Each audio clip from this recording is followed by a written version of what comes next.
அதிமுகவின் போராட்டத்திற்கு பாராட்டு தெரிவித்ததன் மூலம் கூட்டணிக்கு அண்ணாமலை தூதுவிடுகிறாரா என்ற பேச்சுகள் எழுந்திருக்கின்றன. மீண்டும் அதிமுகவுடன் இணைய இணக்கமான பாதைக்கு அண்ணாமலை மாறியிருக்கிறாரா என்ற கேள்வியும் எழுந்துள்ளது. அண்ணா பல்கலைக்கழக மாணவி பாலியல் வன்கொடுமை செய்யப்பட்ட சம்பவம் தொடர்பாக யார் இந்த சார் என்ற வாசகம் அடங்கிய பதாகைகளை ஏந்தி சென்னையில் உள்ள எக்ஸ்பிரஸ் அவென்யூ மாலில் அதிமுகவினர் போராட்டம் நடத்தினர்.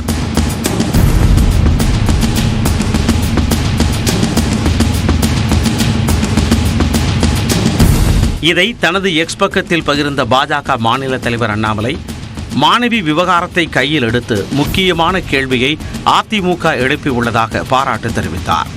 மேலும் யார் அந்த சார் என்ற அதிமுகவின் முழக்கத்தையும் அண்ணாமலை வழிமொழிந்தார். இத்துடன் ஒரு சாமானியரை பாதிக்கும் பிரச்சனை என்று வந்துவிட்டால் அரசியல் எப்போதும் ஒருவரின் குரலாக இருக்க முடியாது எனவும் அந்த பதிவில் கூறினார். இதன் மூலம் வாருங்கள் இணைந்து போராடலாம் என அதிமுகவுக்கு அண்ணாமலை மறைமுகமாக அழைப்பு விடுக்கிறாரோ என்ற கேள்வி எழுந்துள்ளது. அதிமுக பாஜக கூட்டணி முறிந்த பிறகு அதிமுகவுக்கு எதிர் திசையிலேயே அண்ணாமலை பயணித்தார். ஆனால் அவர் லண்டன் சென்று வந்த பின்னர் இணக்கமான திசையை நோக்கி திரும்பி உள்ளாரா என்ற கேள்வி எழுந்துள்ளது.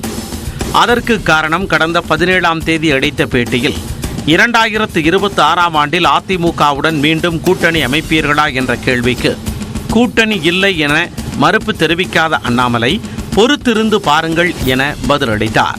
பிஜேபியை பொறுத்தவரை நாங்க தெளிவா இருக்கோம். தமிழகத்தில் திமுக ஒழிக்கப்பட வேண்டும் என்பதில் எல்லாருமே தெளிவா இருக்கோம். வர்றங்கண்ணா, இப்ப திமுக ஒழிக்கப்பட வேண்டும்னா இப்ப நீங்க எல்லாம் ஒன்னா சேர்ந்தா தான் ஒழிக்க முடியுமா?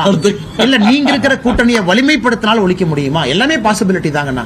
ஆனா நேரமும் காலமும் இருக்கு, பொறுத்திருந்து பாருங்க. பாஜகவுடன் கூட்டணி இல்லை என அதிமுக பொதுச் செயலாளர் எடப்பாடி பழனிசாமி திட்டவட்டமாக கூறி வந்தாலும் அதிமுக கூட்டணியை டெல்லி தலைமை விரும்புவதே அண்ணாமலையின் மாற்றத்திற்கு காரணம் என பத்திரிகையாளர் பிரியன் கூறுகிறார். பாராளுமன்ற தேர்தலில் 2 கட்சியும் தனித்தனியாக நின்று கூட ஒரு வெற்றியை பெற முடியல, ஒரு இடங்கள் கூட பெற முடியல. ஸோ அதற்கப்புறம் பாஜக மேலிடத்தோட கண்ணோட்டம் வந்து மாறி இருக்கு.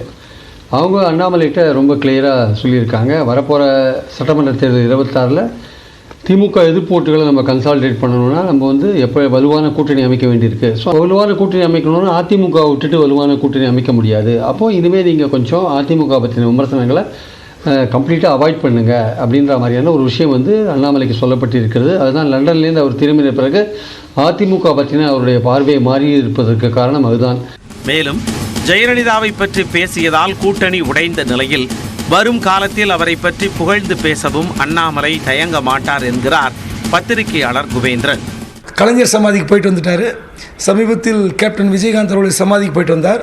அடுத்து பிப்ரவரி மாதத்தில் நிச்சயமாக முன்னாள் முதலமைச்சர் ஜெயலலிதா அவருடைய சமாதிக்கும் சென்று அங்கேயும் சில வேஷங்களையும் கட்டுவார். ஏன்னா இப்போ நீங்கள் அதிமுக ஆதரிக்கின்ற விஷயத்தை கேட்டிருக்கீங்க. அங்கே போன பிறகு பாருங்கள், ஜெயலலிதாவை பற்றி பேட்டி கொடுத்ததுக்கு மேலாக அதுக்கெல்லாம் ஒரு பதில் சொல்லுகிற விதத்தில் அங்கே அவர் அடிக்க போகிற பல்ட்டி, அங்கே கொடுக்க போகிற பேட்டி இன்னும் பிரமாதமாக இருக்கும். அதிமுகவை மட்டுமல்லாது பாஜக தனது கொள்கை எதிரி என அறிவித்த விஜயுடனும் தொடர்ந்து மென்மையான இணக்கமான போக்கையே அண்ணாமலை கடைபிடிக்கிறார். அண்ணா பல்கலைக்கழக மாணவி பாலியல் வன்கொடுமை விவகாரம் தொடர்பாக தவேக தலைவர் விஜய் ஆளுநரை சந்தித்ததற்கு அண்ணாமலை வரவேற்பு தெரிவித்துள்ளார்.